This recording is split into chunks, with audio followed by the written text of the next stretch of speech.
दैनिक सवेरा देख रहे हैं आप, मैं हूं आदिल। नाजरीन, जिस तरह से हम आपको आए रोज़ दिखाते हैं, बांडीपुरा में लगातार जो आग की वारदातें वो पेश आ रही है। कल भी हमें हाजन बांडीपुरा में आग की एक वारदात देखने को मिली, जिसमें 2 रिहायशी मकानों के एक बेकरी का यूनिट जलकर खाकिस्तान हुआ। और आज दौरान शब संबल मार्केट में 14 से ज़्यादा जो दुकानें हैं और रेजिडेंशियल जो हाउसेस हैं उनमें आग लगी है। और मज़ीद हमारे साथ बातचीत करने के लिए मौजूद है ट्रेडर्स फेडरेशन संबल, जिनसे हम बातचीत करेंगे इस हवाले से।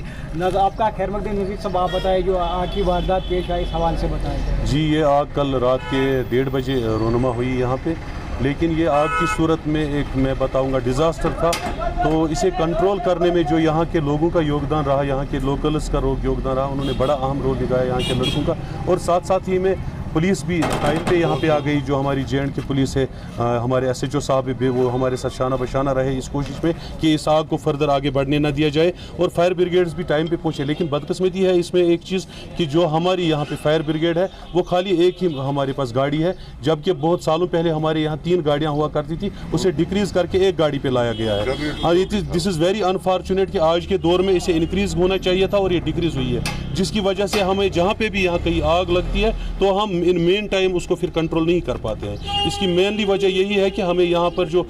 फायर ब्रिगेड का इंतज़ाम है वो पूरी तरह नहीं है, हमारे पास बराबर मवसर गाड़ियाँ नहीं है, जबकि ये एरिया बहुत वसी है। अब चूँकि ये डिज़ास्टर हुआ है, इसमें हमारी 16-17 दुकानें जो है वो खाकिस्तर हो गई है और साथ साथ 4-5 मकान भी ख़त्म हो गए हैं। अब आपकी वसादत से हम अपने यहाँ एडमिनिस्ट्रेशन को मोदबाना अपील करते हैं कि कम से कम इन लोगों को इस कदर रिहेबिलिटेट किया जाए ताकि ये दोबारा अपनी टांगों पर खड़े होकर अपनी रोज़मर्रा की ज़िंदगी गुजार सके और अपनी फैमिलीज़ के लिए जो ये अर्निंग हुड्स थे, ये शॉपकीपर्स, क्योंकि इनका हैंड टू माउथ था, जो कमाते थे वही खाते थे, उसी से घर चलता था, इन्हें दोबारा रिहेबिलिटेट करके ताकि ये अपना घर चलाने के काबिल हो सके। अभी जो रिहेबिलिटेशन हो रहा है वो अभी रिवाइज नहीं हुआ है, जो आज से 5 साल पहले रिहेबिलिटेट किया जाता था अभी तक वही है, जबकि आज की एज में बहुत तरक्की हो गई, बहुत आगे हम गए, लेकिन इसमें कोई रिविजन नहीं हुआ कि आग की वारदात में इन्हें कैसे रिहेबिलिटेट किया। कितना नुकसान आया होगा इसका तखमीना लगाना अभी बिल्कुल मुश्किल है, क्योंकि अभी हमने इसका पूरी तरह असेसमेंट नहीं किया है, लेकिन इतना बता सकते हैं कि ये करोड़ में है, क्योंकि यहाँ 16-17 दुकानें जली है और जो मकानें खाकिस्तर हुई है उनके घरों में भी दुकानदारों ने माल रखे थे, क्योंकि वो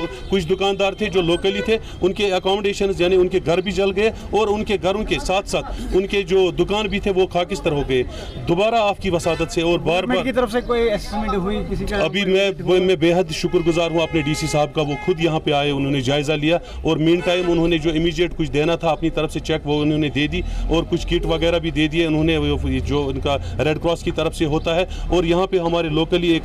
MLC यासिर ऋषि साहब भी आए थे, उन्होंने अपनी तरफ से अनाउंसमेंट किया है कि फ़िलहाल मैं 50-50 हज़ार इनको अपनी तरफ से देता हूँ। मैं आपकी वसादत से और एक अपील करता हूँ, जितने भी साहिब वसत लोग हैं हमारे इलाके में रहते हैं, वो भी अपना दिल बड़ा करके इन लोगों को दोबारा बसाने की कोशिश करें, ताकि हमारा जो ट्रेड का अपना मसला है हम भी अपनी तरफ से पूरी कोशिश करेंगे, लेकिन इसके साथ साथ यहाँ के जो लोग हैं, यहाँ की जो आवाम है, वो अपनी